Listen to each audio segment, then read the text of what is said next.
సుమన్ టీవీలో మీ business promotions కోసం ఈ కింది నెంబర్ను సంప్రదించగలరు.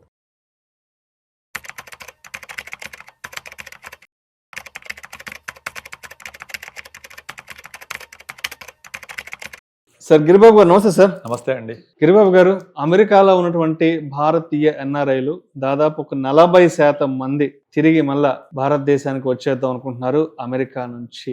గత సంవత్సరం 2 సంవత్సరాల నుంచి జరుగుతున్నటువంటి అనిశ్చితి పరిస్థితుల కారణంగా కూడా అందరూ ఈ డెసిషన్ తీసుకున్నారని కూడా తెలుస్తుంది. ఏంటి మరి ముఖ్యంగా అమెరికాలో ఉన్నటువంటి భారతీయ ఎన్ఆర్ఐలు అక్కడ ఎదుర్కొంటున్న ప్రధాన సమస్యలు ఏంటి? మరి ఆ సమస్యల కారణంగా ఎందుకు భారతదేశానికి తిరిగి వచ్చేద్దాం అనుకుంటున్నారు? అసలు యాక్చువల్ గా డాలర్ డ్రీమ్స్ అనేది చాలా మంది భారతీయులకు ఉండే కళ. డాలర్ డ్రీమ్స్ మీరు ఒక 10 ఏళ్ల క్రితం చూస్తే మా అమ్మాయి పెళ్లి సంబంధం అమెరికా, అది మా సినిమా అమెరికాలో షూటింగ్ చేశారు, మా సినిమా మొత్తం షూటింగ్ అంతా అమెరికాలో అయింది, ఈ కథకి నేపథ్యం అమెరికా, సో మా పిల్లోడు అమెరికాలో చదువుకుంటున్నాడు అని చాలా గొప్పగా చెప్పేవాళ్ళు అందరూ. సో అమెరికా అంటేనే ఔన్నత్యానికి, ఒక అత్యుత్తమైన స్థానానికి ప్రతినిధి, కళల ప్రపంచానికి అదొక దిక్సూచి లాంటిది, ఒక ఇండియా రైల్ ఇంజన్ లాంటిది, అది ప్రపంచం మొత్తానికి ఒక డ్రైవింగ్ ఫోర్స్ లాంటిది. అది అలాంటి అమెరికా డాలర్ డ్రీమ్స్ ఇప్పుడు నెమ్మదిగా సన్నగిల్లిపోతున్నాయి. అసలు వెళ్ళడం అనుకునే వాళ్ళ సంగతి పక్కన పెడితే, వెళ్ళిన వాళ్ళు తిరిగి వద్దామని చాలా మంది ప్లాన్ చేస్తున్నారు. మొత్తం అమెరికా ఉండే జనాభాలో 1.5% భారతీయులు ఉంటారు. 1.5%. టోటల్ అమెరికా జనాభా అరౌండ్ 30 కోట్ల ప్లస్ ఉంటుంది, 30-32 కోట్లు ఉంటుంది. అందులో భారతీయులు 1.5%. అయితే ఇక్కడ మొత్తం అమెరికా కలెక్ట్ చేసే పన్నులలో ఈ భారతీయులు కట్టే పన్ను 6% ఉంటుంది. 6 tax. అంటే 1.5% of population in America is paying 6% of total tax collections. అంటే ఒక విధంగా భారతీయులు వెళ్ళి ఇండియాకి డబ్బులు పంపడమే కాదు, అక్కడ ట్యాక్స్లు కడుతున్నారు. అందులో మన వాళ్ళు ట్యాక్స్లు కట్టడం చాలా స్ట్రిక్ట్గా ఉంటారు, పర్ఫెక్ట్గా కడుతూ ఉంటారు.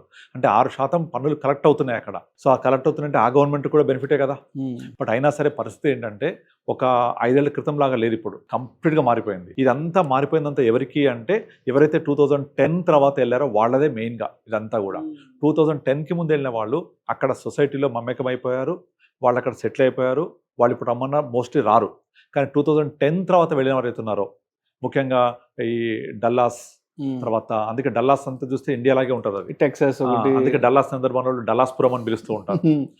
సో అక్కడ డల్లాస్ వెళ్తే మొత్తం అది హైదరాబాదు, అమలాపురం లాగే అనిపిస్తుంది అందరు ఉన్న వాళ్ళకు. అంత నింపేశారు. టెక్సాస్, న్యూయార్క్, వాషింగ్టన్ ఇలాంటి ప్లేస్లో చాలా మంది ఉన్నారు. అయితే ఇప్పుడు ఏమైపోయిందంటే, 2010 తర్వాత వెళ్ళిన వాళ్ళకు అవకాశాలు ఫస్ట్ ఆఫ్ ఆల్ బాగా తగ్గిపోయాయి. అక్కడ ముఖ్యంగా ట్రంప్ సెకండ్ టర్మ్ వచ్చిన తర్వాత అక్కడ అమెరికన్స్ లో క్లియర్ విభజన కనిపిస్తోంది. ట్రంప్ యొక్క మెయిన్ నినాదం ఏంటి? America is for Americans, make America great again. మనం 2 ఏళ్ల క్రితం మాట్లాడుకున్నాం. Exactly, make America great again. మన ఇక్కడ తెలంగాణ నీళ్లు, నిధులు, నియామకాలు ఎలాగైతే నినాదంతో తెలంగాణ ఉద్యమం నడిచిందో, ఇప్పుడు అలాంటి ఒక చిన్నప్పటి ఉద్యమం లాంటిదే చేశాడు ట్రంప్. ఎందుకంటే అమెరికా యొక్క ఆధిపత్యం సన్నగిల్లిపోతుంది, ఇక్కడికి వేరే వాళ్ళు వస్తున్నారు, వాళ్ళు రావద్దని ఒక పాయింట్ని లేవదీసి ఒక క్లియర్ డివిజన్ తీసుకొచ్చాడు అక్కడ ప్రజల్లో. అది ఫస్ట్, అన్నిటికంటే అసలైన కారణం అది. తర్వాత రెండోది, ముఖ్యంగా పెరిగిపోతున్న ఖర్చులు, విపరీతంగా పెరిగిపోతున్న ఖర్చులు. ఒక సర్వే ప్రకారం ఒక ఫ్యామిలీ, వైఫ్ అండ్ హస్బెండ్, ఒక చైల్డ్ని, అబ్బాయి కానీ అమ్మాయి కానీ చదివించాలి అంటే 18 years వరకు అయ్యే ఖర్చు 2.5 కోట్లు. 18 years వరకు అంటే అందులో ఓన్లీ +1 +2 వరకే ఉంటుంది అంతే. దాని తర్వాత ఇంకా కాస్ట్లీ అవుతుంది. బట్ ఇండియాలో అంత కాదు కదా, 2.5 కోట్లు కాదు కదా. మనము ప్రొఫెషనల్ ఎడ్యుకేషన్ కావాలని ఒక ఎన్ఆర్ఐ సీట్ కొనుక్కుంటే కూడా అంత కాదు, మేబీ కొద్దిమందికి ఉంటారు. కానీ అక్కడ అట్లా కాదు. సాధారణంగా ఎవరైనా ఒక అబ్బాయిని కదా అమ్మాయిని చదివించాలి అంటే 18 years వరకు వాళ్ళు పెట్టే ఖర్చు యావరేజ్గా 2.5 crores. ఇక ఇంటి అద్దెలు విపరీతంగా పెరిగిపోయాయి. అండ్ అన్నిటికన్నా ముఖ్యంగా అవకాశాలు తగ్గిపోతున్నాయి అక్కడ. ఇప్పుడు మన ఇక్కడ నుంచి వెళ్ళిన వాళ్ళకు, లోకల్గా వెళ్ళిన వాళ్ళకు అక్కడ వెళ్ళి రెస్టారెంట్లో పనిచేయడమో, లేకపోతే వేరే చోట పనిచేయడమో, పెట్రోల్ బంక్స్లో పనిచేయడం తప్ప ప్రొఫెషనల్ జాబ్స్ ఏవి రావట్లేదు. మీరు నమ్మండేమోపోండి, నాకు ఆల్మోస్ట్ వీక్లీ ఒక 2-3 calls వస్తూ ఉంటాయి, పర్టికులర్ US, కెనడా నుంచి, ముఖ్యంగా US నుంచి.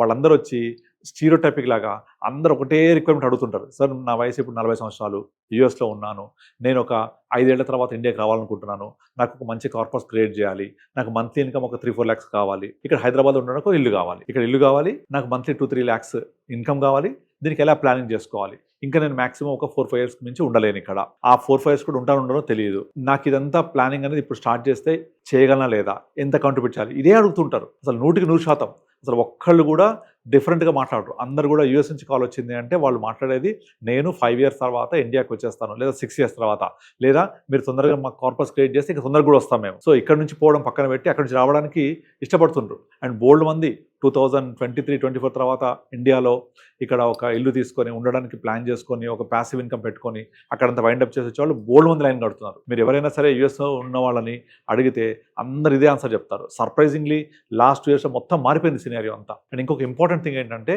వాళ్ళకు గ్రీన్ కార్డ్ రావాలి అంటే ఇప్పుడు నడుస్తున్న షెడ్యూల్ 2010-11 నడుస్తుంది. ఇప్పుడు అంటే 2010-11-12 అప్లై చేసిన వాళ్ళకి ఇప్పుడు ఇస్తుంది 2026లో. 15-16 ఏళ్ల క్రితం అప్లై చేసుకున్న వాళ్ళు ఇప్పుడు ప్రాసెసింగ్ లో ఉన్నాయి చెప్పాలంటే. ఇక ఇప్పుడు అప్లై చేసుకున్న వాళ్ళకు అది 30 ఏళ్ళు పట్టుద్దా, 40 ఏళ్ళు పట్టుద్దా, 60 ఏళ్ళు పట్టుద్దా కూడా తెలియదు.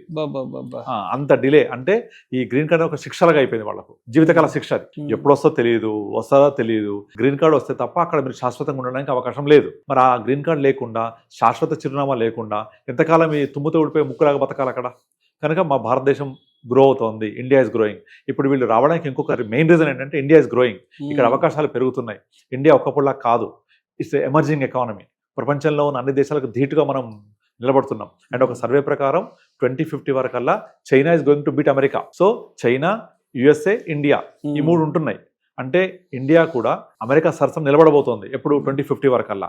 కనుక అటువంటి మంచి క్లియర్ విజన్ కనబడుతుంది. కాబట్టి నేను అక్కడ ఒక బానిసలాగా అక్కడ ఒక దేశంలో బతకడం ఎందుకు అని ఇండియాకి రావడానికి ప్లాన్ చేస్తున్నారు అందరూ, ముఖ్యంగా ఈ పెరిగిపోయిన ఖర్చులు తట్టుకోలేక. ఇంకా విచిత్రంగా నేను రీసెంట్గా ఒక 2 అమ్మాయిలతో మాట్లాడాను. అక్కడి నుంచి ఫోన్ చేశారు. వాళ్ళు జాబ్స్ లేక ఏం చేస్తున్నారు తెలుసా, ఇళ్లల్లో పని మనుషులాగా పనిచేస్తున్నారు. అయ్యో, నాకు వాళ్ళు చెప్తున్నారు, మేము వెళ్ళి ఇంట్లో గిన్నెలు కడగడము, ఇక్కడ హైదరాబాద్ మన ఇండియాలో ఉన్నప్పుడు తిన్న పళ్ళెం కూడా పక్కన పెట్టరు కదా, అక్కడికి వెళ్ళి వండి పెడుతుంటే తింటారు, కూర్చొని సోఫాలో కూర్చొని. Bitter reality. మీరు యూట్యూబ్ చూడండి, చాలా మంది వీడియోస్ కూడా చేస్తున్నారు ఈ విధంగా. మేము అమెరికా వచ్చి కష్టపడుతున్నాము, మీరు రావద్దండి ఇక్కడికి, 80% రావద్దు, ఇక్కడ డాలర్ డ్రీమ్స్ అయిపోయినాయి, మేము ఇంత కష్టపడుతున్నాము, జాబ్స్ రావట్లేదు, చదువుకున్న తర్వాత జాబ్స్ రావట్లేదు. ఇక చాలా మంది స్విగ్గీ, మనలాగే స్విగ్గీ, జొమాటో అక్కడ కూడా ఉంటాయి. సో అవి చేయడము, అవి చేస్తుంటే కూడా ఇప్పుడు గవర్నమెంట్ అక్కడ రెస్ట్రిక్షన్ పెడుతుంది తెలుసా. ఏంటంటే వాళ్ళకి అక్కడ ఒక అకౌంట్ ఉండాలి ఈ మనీ పడాలంటే. ఆ అకౌంట్ రావాలి అంటే రెస్ట్రిక్షన్స్ ఉంటాయి దానికి, అంత ఈజీ కాదు. రెస్టారెంట్ లో పనిచేసే వాళ్ళకు టైం రెస్ట్రిక్షన్స్, తర్వాత మళ్ళీ ఒక ఏరియాలో పనిచేయాలి అంటే ఆ ఏరియా లోకలైట్ అయి ఉండాలి. అక్కడ ఇన్ని రెస్ట్రిక్షన్స్ పెట్టి చాలా ఇబ్బందులు గురి చేస్తున్నారు. ఎందుకంటే మా ఉద్యోగాలు మాకే ఉండాలి, వేరే వాళ్ళ ఆక్యుపై చేయకూడదు. ఇలాంటి ఒక గీత లాంటి ఒక విభజన ఏర్పడింది సమాజంలో. సో దీనికి మన కూడా కారణమే. ఎట్లా చెప్పాలంటే నార్మల్ గా 2010, 11, 12 తర్వాత వెళ్ళే వాళ్ళందరూ కూడా మన వినాయక చవితి, మన దసరా ఇలాంటి పండుగలన్నీ బహిరంగంగా జరుపుకోవడం, రోడ్ల మీద ర్యాలీ చేయడము, సినిమా ర్యాలీలు చేయడము, పొలిటికల్ పార్టీస్. ఇక్కడ భారతదేశంలో ఎలక్షన్స్ అయితే ఆ రాజకీయ పార్టీలకు సంబంధించిన ర్యాలీలు చేయడము, అక్కడ ఫండింగ్ కలెక్ట్ చేయడము. ఇక సినిమా అయితే మన హైదరాబాద్ ఎలా అయితే మొదటి రోజు హంగామా ఉంటుందో అలాంటి హంగామా. కొన్ని థియేటర్స్ లో సినిమా ఆపిన సందర్భాలు కూడా ఉన్నాయి, అంత హంగామా చేస్తారు, పేపర్లు చించిపడేసి గందరగోళం చేయడం, స్క్రీన్లు పగలగొట్టడం. ఇవన్నీ కూడా వాళ్ళు నచ్చట్లేదు వాళ్ళకు. అంటే ఇప్పుడు మనము ఎక్కడి నుంచో ఇక్కడికి వచ్చి బతికితే, ఇప్పుడు మార్వాడి గోబ్యాక్ అని ఒక విధానం జరిగింది మన దగ్గర తెలంగాణలో. వాళ్ళని ఇండియన్సే వ్యాపారం తప్పు లేదు, అయినా మన వాళ్ళ అవకాశాలు పోతున్నాయని అలా అన్నారు. మరి మన దేశంలో ఉన్న వాళ్ళకి ఎట్లా అంటే దెన్ థింక్ అబౌట్ అమెరికా. వాళ్ళ సంస్కృతి మీద మనం పోయి దాడి చేసినట్టే కదా వాళ్ళు ఫీల్ అవుతుంటారు. మన యొక్క పండుగలన్నీ బహిరంగంగా జరుపుకుంటూ ఉంటే వాళ్ళ సొసైటీ, వాళ్ళ కల్చర్ అంతా వేరు. సో ఆ కల్చర్లోకి మనం చొచ్చుకుపోయినట్టుగా ఫీల్ అవుతుంటారు వాళ్ళు. సో ఆ విధంగానే ఆ ఒక సన్న గీత లాంటి ఒక విభజన ఏర్పడింది అక్కడ సొసైటీలో. సో దీనికి మనం కూడా కొంత కారణమే. కాకపోతే ఇప్పుడున్న పరిస్థితులు ఏంటంటే అక్కడ కంటిన్యూ అవ్వడానికి అంత ఫ్రూట్ఫుల్ అవకాశాలు కనిపించట్లేదు. ముఖ్యంగా అవకాశాలు అనేవి చాలా తగ్గిపోతున్నాయి. H1B వీసా తీసుకోవాలి అంటే $1 lakh పే చేయాలి, చాలా బర్డెన్ కంపెనీస్ కి. లాస్ట్ ఆగస్ట్ సెప్టెంబర్ లో వచ్చింది ప్రపోజల్. దాంతో 87% ఆఫ్ H1B వీసా అప్లికేషన్స్ కి ఎఫెక్ట్ అయిపోయింది. అది తగ్గిపోయాయి దాని యొక్క పర్సంటేజ్ ఆఫ్ అప్లికేషన్స్. అది రెన్యువల్స్ కి మాత్రము ఎగ్జామ్షన్ ఇచ్చిండు, కొత్త అప్లికేషన్స్ $1 lakh అంటే కట్టట్లేదు. సో ఎగ్జామ్ దాని యొక్క డిమాండ్ 87% పడిపోయింది. సో ఇవన్నీ కూడా కలగలిపి అమెరికా డాలర్ డ్రీమ్స్ ని కుదేలు చేస్తున్నాయి. అందుకే ఇండియాకి వచ్చేయడానికి అందరు చాలా మంది క్యూ కడుతున్నారు. వద్దు, నేను అక్కడ ఉండి ఇబ్బందులు పడే బదులు ఇండియాకి వచ్చి ఇక్కడ హ్యాపీగా ఎంతో కొంత జాబ్ చేసుకొని హ్యాపీగా బతుకుతా, నాకు అక్కడ హ్యాపీనెస్ లేదు, ఎప్పుడు ఉంటామో తెలియదు, ఎప్పుడు పోతామో తెలియదు, ఇది వద్దు మాకు అనేవాళ్ళు బాగా పెరిగిపోయారు. కనుక ఆ సర్వే ప్రకారం 40% మంది ఇండియాకి రావడానికి మొగ్గు చూపుతున్నారంటే అసలు అతిశయోక్తి కాదు. ఇంకెక్కువ మంది కూడా రావడానికి ట్రై చేస్తున్నారు ఇండియాకి present. Thank you sir, thank you so much Giribabu గారు. డాలర్ డ్రీమ్స్, అమెరికన్ డ్రీమ్స్ ఎందుకు చెదిరిపోతున్నాయి, ఎందుకు చాలా మంది భారతీయులు ఆల్మోస్ట్ 40% మంది అమెరికాలో సెటిల్ అయినటువంటి NRI ఇండియన్స్ ఎవరైతే ఉన్నారో మరి ఎందుకు ఇండియాకి వచ్చేద్దాం అనుకుంటున్నారండి, అక్కడ వాళ్ళకి ఏర్పడుతున్నటువంటి ప్రతికూల వాతావరణం ఏంటి అనే అంశాల గురించి చక్కగా తెలియజేసి thank you so much sir. Thank you అండి.